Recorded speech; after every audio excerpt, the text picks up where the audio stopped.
বিএনপির হাল ধরতে দেশে ফিরবে তারেকের অগ্নিকন্যা জাইমা রহমান। এখন ইচ্ছে করলে এই সরকারকে ফালাইয়া দেওয়া যাবে, জাপা মহাসচিব। সরকার নিজের কবর নিজেই খোদাই করেছে, কর্নেল অলি। এবার দেখবেন বিস্তারিত সংবাদ।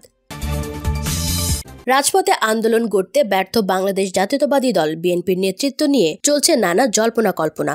দীর্ঘদিন কারাগারে থাকার পর সরকারের অনুকম্পায় মুক্তি পেয়ে বেগম খালেদা জিয়া রাজনীতিতে সক্রিয় হতে পারছে না। ইচ্ছা থাকলেও শারীরিক কারণে এ মুক্তির শর্তে তার রাজনীতিতে সক্রিয় হওয়ার সম্ভাবনা একেবারেই শূন্য। অন্যদিকে বিভিন্ন মামলায় শাস্তি হওয়ায় আইনি জটিলতার বর্তমান ভারপ্রাপ্ত চেয়ারম্যান তারেক রহমানের পক্ষেও দেশে ফিরে দলের হাল ধরা সম্ভব নয়। রাজনৈতিক বিশ্লেষকরা বলছেন, বিএনপির ভবিষ্যৎ কাণ্ডারি হিসেবে বর্তমান ভারপ্রাপ্ত চেয়ারম্যান তারেক রহমানের সম্ভাবনা ছিল বেশ, কিন্তু বর্তমান পরিস্থিতি এখন তার অনুকূলে নয়। এর জন্য বিএনপির হাইকমান্ড ভিন্ন কিছু ভাবছে।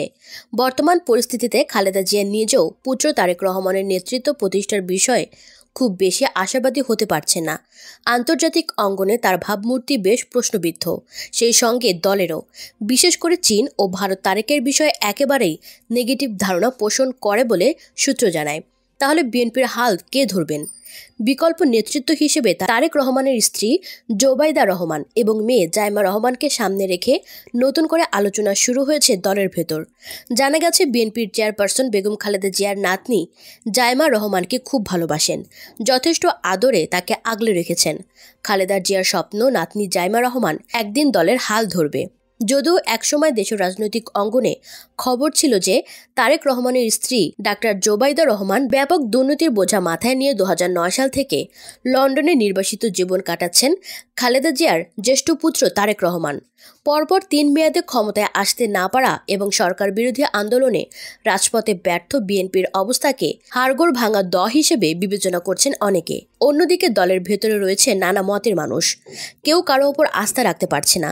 এদিকে খালেদা জিয়ার বয়সও হয়েছে যথেষ্ট, নানা কারণে শারীরিক অবস্থা ভালো নয়। মুখে নাম বললেও ভেতরে ভেতরে দল গোছাতে মরিয়া দলীয় প্রধান।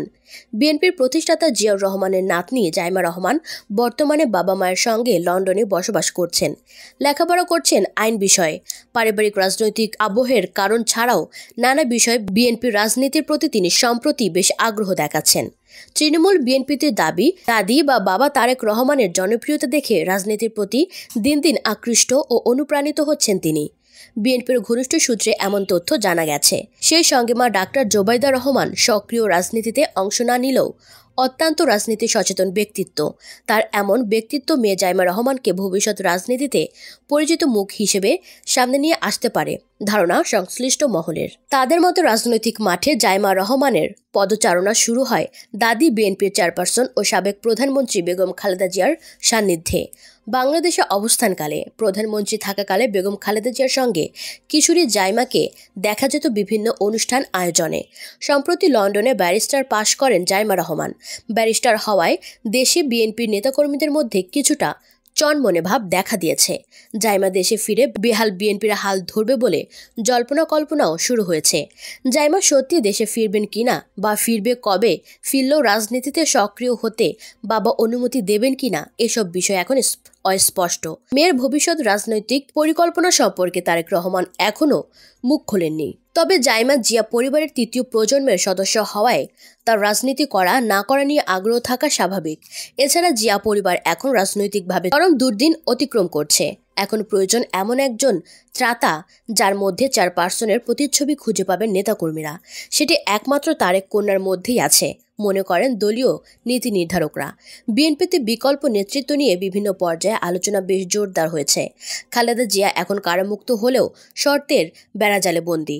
ভারপ্রাপ্ত চেয়ারম্যান তারেক রহমান দেশের বাইরে পলাতক হিসেবে লন্ডনে থেকে তিনি দল পরিচালনা করছেন। কিন্তু এভাবে প্রবাস নেতৃত্ব দিয়ে বিএনপির মতো একটি বড় দল পরিচালনা বেশ কঠিন। বিএনপির সিনিয়র নেতারা বিষয়টি উপলব্ধি করলেও প্রকাশ্যে কিছু বলতে পারছেন না। দলের সর্বোচ্চ নীতি নির্ধারণী ফোরাম স্থায়ী কমিটির 5টি পদও শূন্য। বিভিন্ন টানাপোড়েনের কারণে এই শূন্য স্থান পূরণ করা যাচ্ছে না। বিএনপির কাউন্সিল বা জাতীয় সম্মেলন অনুষ্ঠানেরও কোনো উদ্যোগ নেই। অন্যদিকে জাতীয় পার্টির মহাসচিব মুজিবুল হক চুন্নু বলেছেন, আওয়ামী লীগ এখন বড় বিপদে আছে, ইচ্ছে করলেই এই সরকারকে ফালাইয়া দেওয়া যাবে, এমন অবস্থায় আছে এক মুহূর্তেই ফালাইয়া দেওয়া যাবে। চুন্নু বলেন, আওয়ামী লীগ এখন ভয় আছে, এই কারণে ভয় আছে আগামীতে যদি বিএনপি জামাত ক্ষমতায় আসে আওয়ামী লীগের খবর আছে। দুপুরে জাপা মহাসচিব তার নির্বাচনী এলাকা কিশোরগঞ্জের করিমগঞ্জ উপজেলার জয়কা ইউনিয়নের বিভিন্ন সড়কের উন্নয়নমূলক কাজের উদ্বোধন শেষে বারুক বাজারে এক জনসভায় প্রধান অতিথির বক্তব্যে এসব কথা বলেন। চুন্নু বলেন, আওয়ামী লীগ সরকার সবকিছুর দাম বাড়ায় দিছে, বিদ্যুৎ নাই, 24 ঘন্টার মধ্যে 8 ঘন্টা 12 ঘন্টাও থাকে না, মানুষ কষ্টে আছে। এ পরিস্থিতিতে তারা হাতে পায়ে ধরে বলছে তাদের ছেড়ে চলে না যেতে, এতদিন তাদের সাথে ছিলাম, তাদের ছেড়ে যেন চলে না যাই। চুন্নু এ সময় বলেন, বিএনপিও চাইছে আমরা তাদের সাথে যোগ দেই, তারা বলছে আমরা কি চাই, আমরা তাদের কাছে চাইতে পারি বিরাট কিছু, তবে তারাও ভালো না, বিদ্যুতের দাবিতে আন্দোলন করায় 21 জনকে মেরেছিল তারা। জাপা মহাসচিব বলেন, আমরা আগামী 1 বছর সংগঠন ঠিক করব, দলটাকে একটু গুছাবো, জোরদার করব, 1 বছর পরে সিদ্ধান্ত নেব কার পক্ষে যাব। চুন্নু এ সময় বলেন, বঙ্গবন্ধুর মৃত্যুর পর আওয়ামী লীগ 21 বছর ক্ষমতার বাইরে ছিল, এ সময় তারা 4 খণ্ডে বিভক্ত হয়ে গিয়েছিল, অস্তিত্ব বিলীন হয়ে যাওয়ার অবস্থা হয়েছিল। বিএনপির 13 বছর ধরে ক্ষমতায় নাই, উপবাস। আওয়ামী লীগ চাইছে বিএনপিকে মুসলিম লীগের অবস্থা করে দিতে। জাতীয় পার্টি 90 থেকে 2022 সালে এই 32 বছর ক্ষমতায় নাই। এই সময়ের মধ্যে এদেশের রাজনৈতিক যে খেলা, এদেশের ক্ষমতায় যাওয়ার খেলায় জাতীয় পার্টি শুধু রেফারির ভূমিকা পালন করে গেছে। আগামীতে রেফারি না, ম্যারাডোনার খেলা খেলবে জাতীয় পার্টি।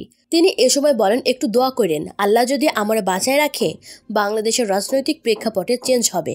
চুন্নু বলেন, আমাদের চেয়ারম্যান গুণী মানুষ, দেশের জনগণ অসহায় অবস্থা থেকে মুক্তি চাইছে, তার মতামত অনুযায়ী সামনে আমাদের সিদ্ধান্ত জনগণের পক্ষে যাবে। আওয়ামী লীগের কর্মীদের প্রতি প্রশ্ন রেখে চুন্নু বলেন, আওয়ামী লীগের কর্মী বাবারা প্রশাসন দিয়ে তোমরা ব্যাডাগিরি দেখাও, বিএনপি জামাত ক্ষমতায় এলে তোমাদের বাড়িতে হামলা হবে, উপায় নাই।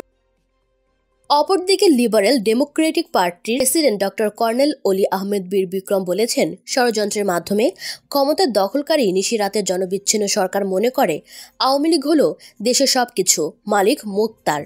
আওয়ামী লীগ এবং তাদের অঙ্গ সংগঠনের সদস্যবৃন্দরা হল এর স্বত্বাধিকারী। গত 13 বছর দেশে মানবাধিকার, ন্যায় বিচার, সুশাসন এবং জবাবদিহিতা নাই বললেই চলে।